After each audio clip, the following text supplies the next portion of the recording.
nanti pengawasannya dilakukan oleh BKN, dan BKN itu punya tangan di daerah, termasuk Kanrek. Dulu KSN tidak punya tangan di daerah, sekarang pengawasan itu bisa langsung ditindaklanjuti oleh BKN.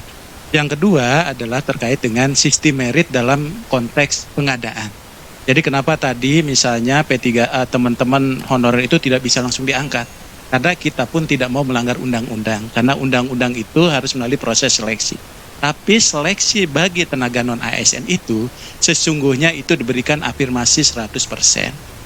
Jadi sepanjang tadi formasinya diusulkan, kemudian mereka ikut mendaftar, maka kemungkinan besar untuk lulus jadi P3K itu bisa 100% sebagaimana disampaikan oleh Bu Menteri. Jadi termasuk di Papua, Pak. Papua itu afirmasinya bahkan untuk CPNS-nya pun berbeda, gitu ya. Karena begitu dia tidak lulus NAB maka menggunakan peringkat.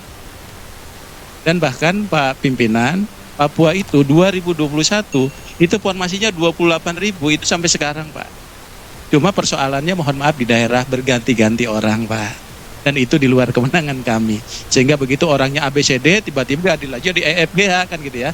Jadi kita bingung lagi ya, sehingga ini menyebabkan itulah yang terjadi. Oleh sebab itu kesempatan untuk P3K itu bahkan Bu Menteri Kebijakan itu membuka 2 periode, Pak. Jadi ketika periode 1 tidak terpenuhi seluruhnya, maka silakan masuk ke periode kedua. Nah, terkait dengan 30%-nya, maka disampaikan Bu Menteri tadi, ada pengangkatan P3K paruh waktu. Kenapa ada paruh waktu? Karena ada pemerintah daerah tidak bisa membayar sesuai P3K penuh waktu.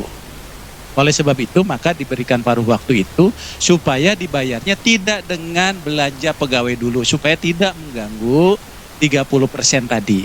Akan tetapi bagi mereka yang paruh waktu tadi, dia punya kesempatan untuk tetap dapat NIP yang sama. Sehingga dia memiliki legalitas hukum dengan status kepegawaiannya. Jadi begitu nanti Pemdanya sudah memiliki anggaran untuk membayar secara penuh, maka dia boleh langsung diangkat. Tapi dia tetap sudah memiliki NIP. Kemudian selanjutnya